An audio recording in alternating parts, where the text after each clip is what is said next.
신실하신 하나님, 이 새벽 저희들을 불러 모아주시고 하나님의 은혜 안에 거하게 하심에 감사합니다. 깨어있어서 주의 말씀을 듣고 기도하는 저희가 되게 하여 주시옵소서. 예수님의 이름으로 기도드립니다. 아멘. 찬송가 435장입니다. 나의 영원하신 기업 생명보다 귀하다. 나의 갈 길 나가도록 나와 동행하소서. 주께로 가까이 주께로 가오니 나의 갈 길 나가도록 나와 동행하소서. 세상 부귀한 일함과 모든 명예 버리고 험한 길을 가는 동안 나와 동행하소서. 주께로 가까이 주께로 가오니 나의 갈 길 나가도록 나와 동행하소서. 어두운 골짝 지나가며 험한 바다 건너서 천국문에 이르도록 나와 동행하소서. 주께로 가까이 주께로 가오니 나의 갈 길 나가도록 나와 동행하소서.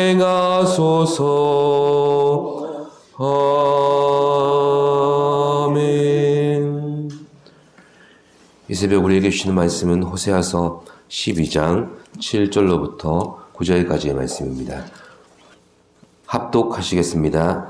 그는 상인이라 손에 거짓 저울을 가지고 속이기를 좋아하는도다.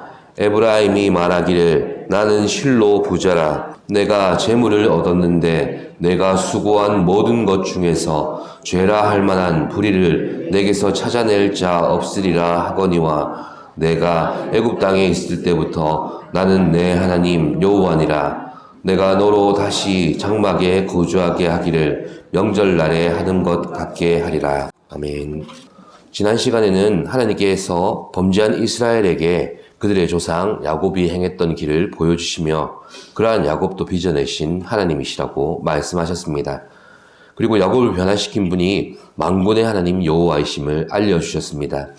하나님께서는 속이는 자로 태어나 빼앗는 자로 살아가던 비열한 야곱의 인생을 자신의 이름을 걸어 진심으로 설득하고 변화시키셨음을 이스라엘과 우리에게 역설적으로 표현하신 것입니다. 100년 남짓 살다가 땅으로 돌아가 흙이 되어야 하는 인생의 길은 누구에게나 똑같이 해당합니다. 그러나 하나님께서 택하신 인생은 흙으로 돌아갈 인생의 본분을 알고 그 결말이 예정되어 있는 죽음을 거슬러서 부활의 소망을 안고 살아갑니다.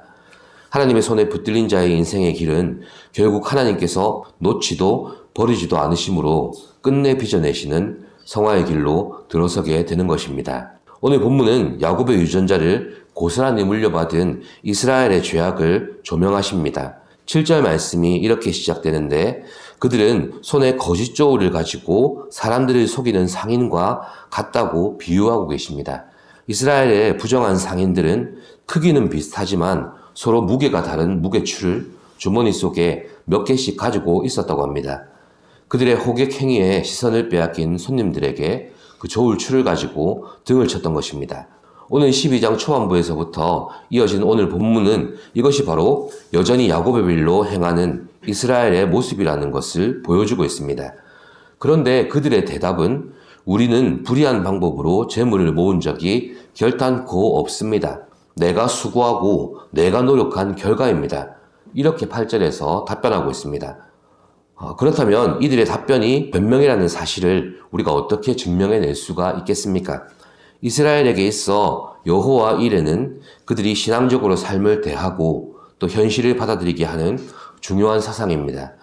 하나님께서 나의 공급자가 되신다는 사실을 믿음으로 현실의 결핍이나 불안 또 염려를 극복할 수 있게 하고 실제로 하나님은 우리의 욕망이 아닌 필요에 대해서 채워주시는 분으로 언제나 역사하십니다. 그래서 이스라엘 사회에서 가진 게 없다는 게 죄가 되지는 않습니다. 이렇게 여호와 이레라는 신앙적인 관점으로 보면 가난이란 노력하지 않거나 성실하지 않은 것에 대한 대가로 찾아온 것이기보다는 오히려 하나님께서 아직 주시지 않으셨기 때문에 그것이 가난의 이유도 될 수 있는 것입니다. 이런 이유로 우리가 겪는 빈곤이나 결핍의 상황들은 하나님의 은혜로 채워져야 될 영역이 됩니다. 더 부르짖고 간구하며 하나님 앞으로 나아가게 하는 동력이 되기도 하는 것입니다. 사실은 이런 간구와 소원이 우리 안에 있기 때문에 우리가 하나님 안에서 어떻게든 신앙으로 붙들려 살아가게 되는 것이 주시면 좋고 안 주시면 어쩔 수 없는 이런 태도는 육신적인 것에 달관한 신령한 태도가 아니라 불신앙의 전형적인 모습입니다. 전혀 신앙적인 태도가 아닙니다. 이런 태도는 주시지 않으심이 감사가 되기까지 간절히 또 눈물나게 구해본 사람에게 나타나는 태도인 것입니다. 신앙생활을 이어갈수록 느끼게 됩니다. 신앙은 겉으로 드러나는 것을 위해 우리에게 주어진 것이 아니라는 것을 말입니다. 겉모습으로 흉내내봤자 내 안에 아무 유익이 없다는 것입니다. 오히려 내 안에서 만들어내시는 하나님의 기묘한 일들을 하나님의 일로서 인정하게 만드시는 과정을 신앙이라고 보는 게 옳을 것입니다. 찬양의 가사도 있지 않습니까? 내게로부터 눈을 들어 주를 보기 시작할 때 주의 일을 보겠네. 그제서야 주의 일을 보게 되는 것입니다. 결국 이런 의미에서 뻔뻔한 이스라엘의 답변은 불신앙 그 자체입니다. 하나님께서 주시지 않은 것으로 자신들의 필요를 채우고 자신들의 만족을 찾은 것이 바로 죄입니다. 부자가 된 것 그 자체로 문제가 될 수는 없습니다. 많이 가진 것 자체를 덮어놓고 죄라고 치부할 수는 없는 문제입니다. 그것은 열등감의 또 다른 표현일 뿐이지 신앙적인 잣대는 아닙니다. 그러나 그 부자됨과 많이 가짐이 하나님께로부터 주어진 것이 아닐 때 그것이 곧 훔친 것이 되며 속인 것이 되며 빼앗은 것이 된다는 말입니다. 여호와 이레가 아닌 것입니다. 하나님께서 주권자 되심을 찾아볼 수 없는 재물이기 때문입니다. 때를 따라 도우시는 은혜를 얻기 위해 은혜의 보좌 앞으로 나아가게 만드는 그런 부요함이 아니라 그 부요함이 자기 증명이나 자기 자랑의 수단이 되었기 때문에 그게 죄가 되는 것입니다. 하나님께서는 이렇게 야곱의 유전자를 물려받은 뻔뻔한 이스라엘의 실체를 드러내버리십니다. 그래서 하나님께서는 이스라엘을 아수르와 바벨론에 넘기셨고 자신들이 거해야 될 베델, 즉 하나님의 집을 벗어나 유리하며 장막에 거하는 삶의 처지에 놓이게 된 것입니다. 그것이 바로 9절 말씀인데요. 내가 애굽 땅에 있을 때부터 나는 내 하나님 여호와니라. 내가 너로 다시 장막에 거주하게 하기를 명절날에 하는 것 같게 하리라. 이렇게 말씀하십니다. 그렇습니다. 출애굽을 기념으로 한 절기가 바로 장막절 아닙니까? 그런데 잠깐 나그네 체험을 하면서 머물러야 될 그 장막이 결국 자신들의 처소가 되어버릴 것이라고 경고하시는 말씀입니다. 하나님으로부터 주어진 것이 아닌 것들에 대하여 하나님은 이렇게 먼지 털듯이 날려버리시고 진짜와 가짜를 구별할 수 있도록 포로 시절의 아픔이나 고통을 주셨던 것입니다. 사랑하는 성도 여러분, 우리 삶의 모양새들을 가만히 들여다보십시오. 여호와 이레로 내가 고백하고 받아들인 것들이 더 많습니까? 아니면 그 주인이 누가 되었든 관계없이 내 손안에 있으니 그래서 내 것으로 여기는 것들이 더 많습니까? 그것이 재물입니까? 아니면 자녀입니까? 나의 건강입니까? 아니면 나의 명예입니까? 과연 그것들이 내 손안에 있어서 진정으로 나에게 유익이 되고 있습니까? 아니면 그것들이 오히려 내가 짊어져야 될 삶의 짐이 되어가고 있지는 않습니까? 오늘 말씀을 따라 구하지 않은 것이 하나님의 주권을 인정하지 못하는 불신앙의 태도일 수 있다는 점도 기억합시다. 주시지 않으심이 은혜와 감사로 내 안에 각인이 되기까지 우리 함께 간구하며 기도로 나아가십시다. 또한 여호와 이레로 채우시는 하나님의 주권을 인정하며 이 시간에 함께 나아갑시다. 여호와 이레는 지금 현재의 시간으로 보면 언제나 아직입니다. 그러나 그가 준비하시고 예비하신다는 사실을 믿음으로 고백하는 바로 지금도 여호와 이레가 됨을 잊지 마시기를 바랍니다. 아무쪼록 이레의 하나님을 만나고 돌아가시는 새벽 되시기를 간절히 기도합니다.